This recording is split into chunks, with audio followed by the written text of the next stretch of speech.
Hi there, and thanks for joining me for this week's edition of your Wheel and Anchor Weekly Newsletter. In case you missed it, just a couple of days ago on Thursday, we had our webinar about our trip inspiration survey results and our planning for 2022 and beyond. And so to all of you who were able to participate, and frankly for everyone that filled out our survey, I want to extend a big thank you. We had a pretty good turnout for our webinar and gave us a chance to share with our members some of what is in store in terms of our trips that are planned for 2022 and beyond. We also spent a few minutes talking about precautions and protocols that we could imagine may be in place when we are able to return to travel, hopefully sometime later this year. And so I wanted to take a couple of minutes to share with you about some new innovations that are happening on the technology front that will hopefully pave the way for us to move forward.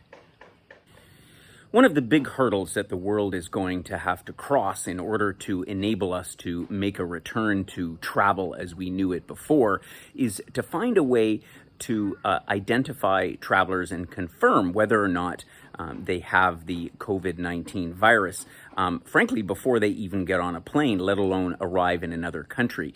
And every single country around the world has a myriad of rules and regulations and requirements for someone to enter the country and travel about domestically, let alone come in from another country. And of course, that's why quarantine requirements are in place in so many countries around the world, and they're likely to stay that way for some time to come. But parallel to development of the vaccine, there's also been some interesting developments on the technology front, specifically in the way of apps that are being created as a way for there to be sort of a digital passport that will enable you to prove that you have undergone the necessary testing or the vaccination when the time comes to it, and to be fully aware of what the requirements are when you travel.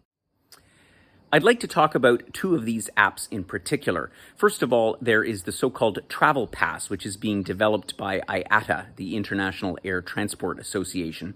And secondly, there's a project called Common Pass, which is being developed by a new organization called the Commons Project that is underwritten by the Rockefeller Foundation in conjunction with the World Economic Forum. Now, these are probably the two leading developers of the technology that we're going to need for this so-called digital passport, if you will.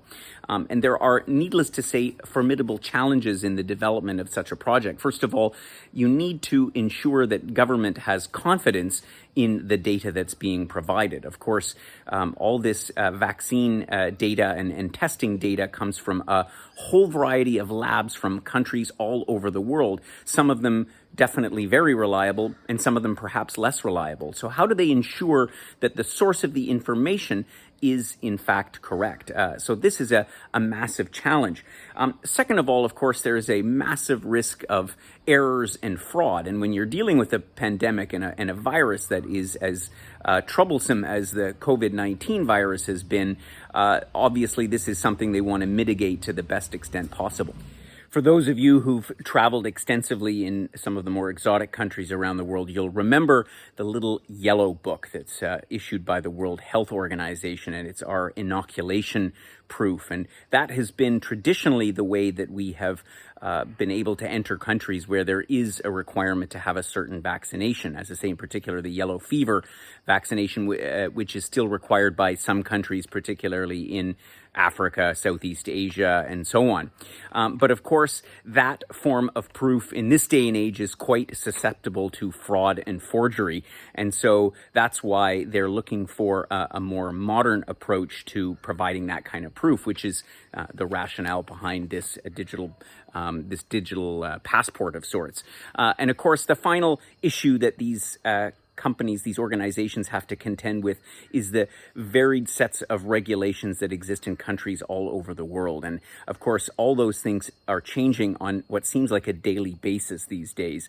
And so even as travel experts like ourselves, we have a very difficult time staying on top of where you can go and what the requirements are to get in and once you arrive and so on and so forth. And so the idea behind all of this new technology is to marry this information. So your own personal health information that would reside on your device, particularly if you have an iPhone or an Android type phone, and there are apps for that. And those apps keep that data strictly, or so they say, strictly on your phone, so it can't be accessed by any third parties. Secondly, it's data that would be accessed from the lab or the clinic where you had your COVID test or where you had your vaccination, that would then marry with the other information and provide a very simple sort of a yes or no, a check mark, if you will, that when you arrived at the airport or at the country of your destination, and be a quick way for them to process you through and know that you don't have COVID-19 or any other virus that might come about. So a lot of challenges ahead in the development of this app, but of course, as we all know, this is going to be our passport, if you will, to enable us to travel once again. And so we're very much looking forward to when those become available. And they have said that they've already done trials in North America, in the US and in Europe. And so we hope to see both of those available to us very, very soon. In the next couple of months is what is planned.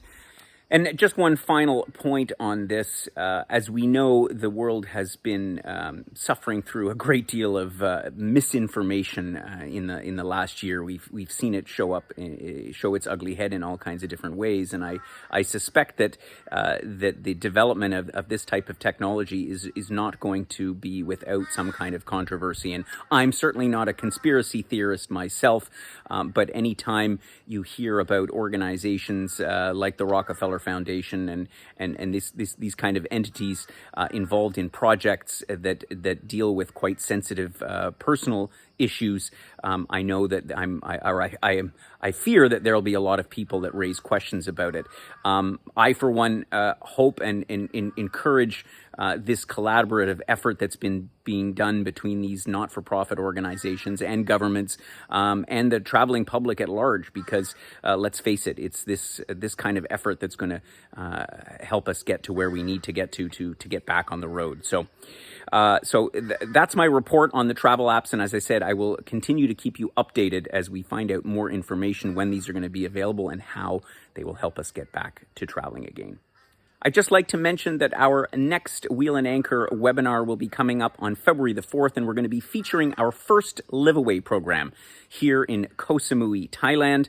That's the island right across from where I live, so I'm particularly excited to be introducing this to you. We mentioned a few words about it in our trip inspiration webinar that we held a few days ago, and I know there's a lot of excitement about this because there's really a lot to offer here in Koh Samui, and I think you'll be pleasantly surprised by the price that we've been able to achieve as well. So if you're considering at all another getaway for next winter, when we're all going to be anxious to get away from Canadian winter, then certainly Koh Samui is one option you ought to consider. So join us to find out what that program is all about. February the 4th at 11 o'clock Eastern Standard Time. There's a link in the blog below where you can register for that program, and I hope to see you there. In the meantime, as always, stay healthy, stay safe, and stay connected to friends and family. I know it's a tough time out there. So I look forward to catching up with you again very soon.